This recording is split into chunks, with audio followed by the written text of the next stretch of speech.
एक किसान के पास 2 बैल थे। उनमें से एक बैल बूढ़ा हो गया था। अब उस बैल से खेती किसानी का काम नहीं हो पाता था। किसान ने सोचा कि अब इस बैल को खेती के कार्य से मुक्त कर दिया जाए।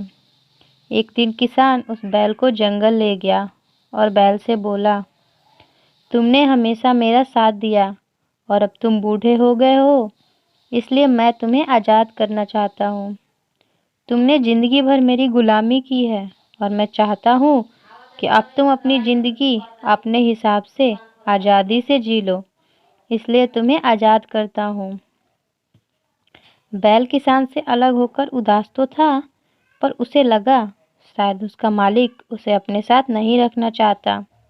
इसी कारण उसने भी किसान के साथ जाने की जिद नहीं की और जंगल में अपने रहने के लिए सुरक्षित स्थान ढूंढने लगा। उसे जंगल में एक खाली गुफा मिल गई। वह आराम से उस गुफा में रहने लगा। एक दिन उसे गुफा की तरफ आते हुए एक शेर दिखा। शेर को लगा गुफा में कोई छोटा मोटा जानवर होगा जिसका वह शिकार कर लेगा और इसी गुफा में आराम से रहेगा। शेर जैसे ही गुफा के पास पहुंचा, बैल डर गया। तभी बैल को एक युक्ति सूझी। गुफा के अंदर से बैल अपनी आवाज़ को भारी करते हुए बोला, अरे भगवान सुनो, मुझे आज बहुत भूख लगी है और भूख से बच्चे भी रो रहे हैं। अच्छा हुआ जो एक शेर इसी गुफा की तरफ आ रहा है। मैं उसका शिकार कर लूँगा, पर पता नहीं एक शेर से हम सबका पेट भर पाएगा कि नहीं। बैल की बात सुनकर शेर को लगा गुफा के अंदर कोई बहुत बड़ा जानवर है जो शेर का भी शिकार कर सकता है। शेर वहां से दुम दबाकर भाग गया। शेर को भागते हुए एक सियार ने देख लिया। दरअसल बैल से पहले सियार उस गुफा में रहता था और बैल को गुफा से निकालना चाहता था। अगले ही दिन सियार शेर के पास पहुंच गया और हिम्मत करके शेर से बोला, महाराज क्षमा करें, आप जंगल के राजा हैं और कल आप गुफा के पास से डरकर भाग रहे थे। आखिर उस गुफा में ऐसा क्या था जो आप इतना डर गए? शेर संकोच करते हुए बोला, हाँ मैं जंगल का राजा हूँ, पर उस गुफा में कोई मुझसे भी अधिक शक्तिशाली जानवर रहता है जो शेर का भी शिकार कर सकता है। कल अगर मैं उस गुफा में चला जाता तो वो मेरा शिकार करके अपने बीवी बच्चों को खिला देता। सियार बोला, महाराज उस गुफा में तो क्या, इस जंगल में ऐसा कोई जानवर नहीं है जो आपका शिकार कर सके।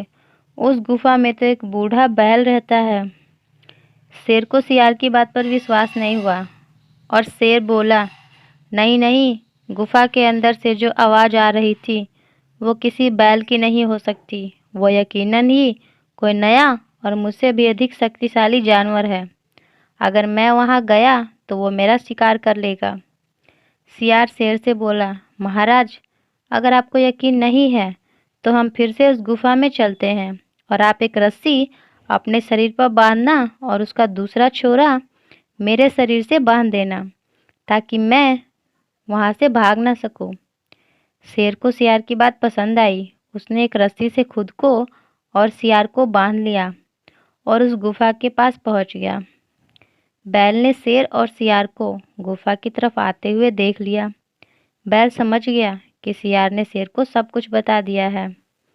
जैसे ही शेर और सियार गुफा के पास पहुंचे, बैल बुलंद आवाज में बोला, अरे भगवान सुनो, आज तो बहुत अच्छा दिन है। इस गुफा की तरफ एक शेर और उसके साथ एक सियार भी आ रहा है। अकेले शेर से तो मेरा पेट ही नहीं भरता, आज उसके साथ सियार भी है। लगता है आज भरपेट खाना मिलने वाला है। गुफा के अंदर से इस तरह की आवाज़ सुनकर शेर फिर से डर गया और वहां से बहुत ही तेजी से भागने लगा। शेर के साथ रस्सी से सियार भी बंधा था। सियार शेर जितना तेज तो नहीं भाग पा रहा था और गिरते पड़ते शेर के साथ घसीटता हुआ लहूलुहान हो गया। इसके बाद सियार ने कभी भी शेर को गुफा में जाने के लिए नहीं कहा और ना ही शेर कभी दोबारा उस गुफा की तरफ गया। इस तरह बूढ़े बैल ने अपनी बुद्धिमानी से न सिर्फ अपनी जान बचाई, बल्कि उस गुफा में रहते हुए सुखपूर्वक अपने दिन भी बिताए। इस कहानी से हमें यही सीख मिलती है कि मुसीबत के समय डरना नहीं चाहिए, अपितु अपनी सूझबूझ के साथ उसका सामना करना चाहिए।